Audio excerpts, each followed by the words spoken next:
Se trata de una novela sumamente compleja por su carácter y los elementos que la integran, y parece desprenderse de toda la obra una fina ironía hacia los aspectos heroicos de la vida y cierto realismo que la entronca con la incipiente fronda renacentista.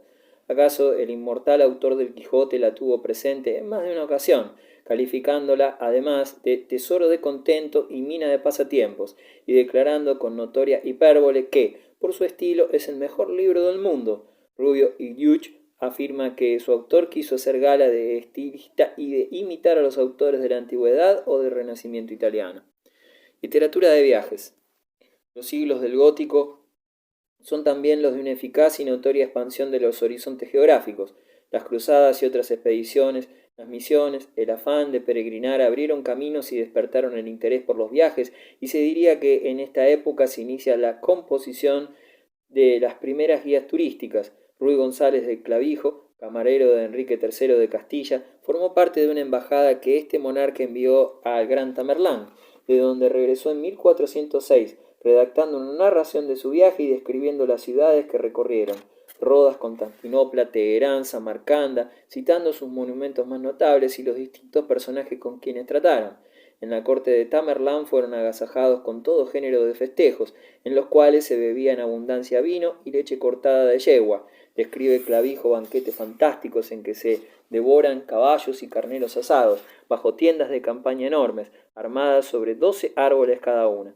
En cuanto al embriagarse, dice que lo han ellos por muy gran nobleza, que entenderían que no sería placer ni regocijo donde no hubiese omnes beodos. Entre otras curiosidades, cita las costumbres del rito griego ortodoxo, la del anillo de Tamerlán, que mudaba de color si en su presencia se decía una mentira, el valor que en aquellas regiones tenía la planta de romero y las habilidades de los marfiles o elefantes. Otro notable trotamundo fue el cordobés Pero Tafur, que emprendió un viaje 1435-1439 de Sanlúcar de Barrameda y Ceuta a Italia y Palestina. En Jerusalén su curiosidad lo llevó a disfrazarse de musulmán para ver la mezquita. En Chipre fue obsequiado por su monarca, quien lo envió como embajador a El Cairo, lo propio que en Constantinopla, donde el emperador pretendió casarlo ventajosamente. Viajó luego por Alemania, Flandes, Austria y Túnez, y escribió su obra Andanzas e viajes de Pero Tafur por diversas partes del mundo, amenizando su relato con tradiciones legendarias e históricas. Un libro precursor, La Celestina. Durante mucho tiempo se ignoró quién era el autor de uno de los libros más interesantes de la literatura española, y debió sorprenderse gratamente el erudito a quien se le ocurrió ir juntando una por una las primeras letras de unos versos acrósticos del prólogo y hallar el siguiente resultado. El bachiller Fernando de Royas acabó la comedia de Calisto y Melibea y fue nacido en la Puebla de Montalbán, quedando así al descubierto el nombre de su autor y el lugar de su nacimiento, una localidad toledana. Dícese que Fernando Rojas, estudiante de leyes en Salamanca, conoció el primer acto de la obra que corría manuscrito entre los escolares, atribuido por unos a Juan de Mena y por otros a Rodrigo de Cota, y que Rojas continuó y terminó la obra, escribiendo los 20 actos últimos en el inverosímil plazo de 15 días de vacaciones.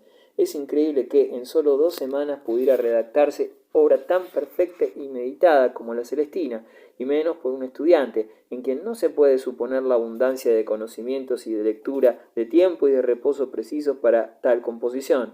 Fernando de Rojas fue luego juez de Talavera de la Reina, donde murió en 1541.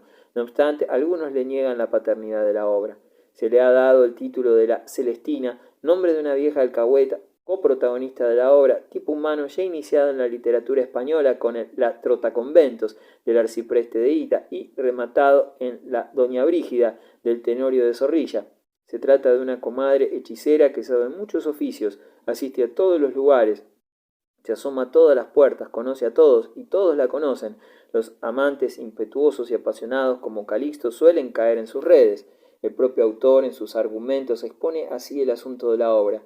Entrando Calixto, de noble linaje, de claro ingenio, en una huerta, en seguimiento de un falcón suyo, halló allí a Melibea, mujer moza, muy generosa, de alta y serenísima sangre, una sola heredera a su padre Pleberio, y de su madre Alisa, muy amada, de cuyo amor preso Calixto comenzó la de hablar, de la cual muy rigurosamente despedido fue para su casa, muy angustiado, y habló con un criado suyo llamado Sempronio, el cual, después de muchas razones, le enderezó una vieja de nombre Celestina, en cuya casa tenía el mismo criado una enamorada llamada Elicia. Celestina, con apariencias de buhonera, logra entrar en casa de Melibea y consigue amansar la esquivez que al principio siente la doncella por su pretendiente, concluyendo por enamorarse de él. Sempronio y Parmeno, criados y confidentes de Calixto, visitan a sus enamoradas, pupilas de Celestina, y traman con ésta el explotar la pasión de su amo. Llegada la medianoche, Calixto, Sempronio y Parmeno, armados, van a casa de Melibea. Lucrecia, su criada, y Melibea están cabe la puerta aguardando a Calixto. Apártase Lucrecia y háblanse por entre las puertas, Melibea y Calixto. Calixto va con Socia y Tristán al huerto a visitar a Melibea, que lo está esperando. Estando dentro del huerto con Melibea y oyendo Calixto ruido, quiso salir fuera, la cual salida fue causa de que sus días feneciesen, cayendo de la escala que había puesto para penetrar en el jardín. Lucrecia llama a la puerta de la cámara de Pleberio. Pregúntale Pleberio lo que quiere. Lucrecia le da prisa que vaya a ver a su hija Melibea. Levantado Pleberio va a la cámara de Melibea y comienza preguntándole qué mal tiene. Finge Melibea dolor de corazón. Envía a su padre por algunos instrumentos músicos. Suben ella y Lucrecia en una torre. Envía de sí a Lucrecia y cierra tras de sí la puerta. Llegase su padre al pie de la torre. Descúbrele en Melibea todo el negocio que había pasado. En fin, déjase caer de la torre abajo. Pleberio toma a su cámara con grandísimo llanto. Torna a su cámara con grandísimo llanto. Pregúntale a Lisa, a su mujer, la causa de tan súbito mal. Cuéntale la muerte de su hija Melibea, mostrándole el cuerpo de ella, todo hecho pedazos, y haciendo su llanto concluye. Significación de la obra. Unos críticos califican a la Celestina en el género novelesco, otros entre las obras teatrales, porque participa de uno y otro, aunque su extensión la hace poco menos que irrepresentable en escena. En cuanto a sus posibles antecedentes en espíritu literario, cabe señalar que la obra ostenta la traza y contextura de la sobria expresión de los cómicos latinos y el profundo conocimiento del corazón humano que distinguió a los autores dramáticos griegos. De novela dramática la califica Moratín. Es un poema de amor, de expiación moral, en que aparece algo que tuerce o interrumpe el libre curso de la pasión humana. Tragedia de la pasión ilícita, forma parte de la larga serie de leyendas humanas en que parejas inmortales mezclan íntimamente el amor y la muerte, como en Ero y Leandro, Orfeo y Eurídice, Tristán e Isolda, Romeo y Julieta, Los amantes de Teruel y tantos otros. Obra cumbre, susceptible de estudios tipológicos en que los caracteres humanos están maravillosamente representados, empezado por la propia Celestina, genio del mar encarnado en una criatura baja y plebeya, pero inteligentísima y astuta, en frase de Menéndez Pelayo, que en una intriga vulgar muestra tan redomada y sutil filatería, tanto caudal de experiencia mundana, tan perversa y ejecutiva y dominante voluntad, que parece nacida para corromper al mundo y arrastrarlo, encadenado y sumiso por la senda lúbrica y tortuosa del placer. Los dos enamorados, Calixto y Melibea, anteriores a la creación literaria de Romeo y Julieta, también son dos caracteres admirables. Como dice el citado crítico, nunca antes de la época romántica fueron intuidas de manera tan honda las crisis de la pasión impetuosa y aguda, los súbitos encendimientos y desmayos, la lucha del pudor con el deseo, la misteriosa llama que prende en el pecho de la incauta virgen, el lánguido abandono de las caricias matadoras, la brava arrogancia con que el alma enamorada se pone sola en medio del tumulto de la vida y reduce a su amor el universo, y sucumbe gozosa, herida por las flechas del omnipotente Eros. Con acierto, Moratín considera esta obra como una fiel pintura de las costumbres nacionales. En frases sueltas y párrafos cortados aparece en la obra el ambiente social y humano de la España de los siglos del Gótico, aquel vivir entre dos mundos, el del pasado y el del futuro. Mucha gente acudía a casa de la Celestina, en un extremo de la ciudad, cerca de las tenerías y en la cuesta del río, en especial muchachas, sirvientas que le obsequiaban torreznos, trigo, harina y jarros de vino, a trueque de que la vieja les enseñara costura y otros secretillos inconfesables. También merodeaban por allí estudiantes, dispenseros, mozos de abades y damas encubiertas. La obra detalla con toda clase de pormenores las actividades de aquella ladina intermediaria, sacerdotisa del ocultismo, y remediaba por caridad muchas huérfanas y erradas que se encomendaban a ella, y en otro aparato tenía que remediar y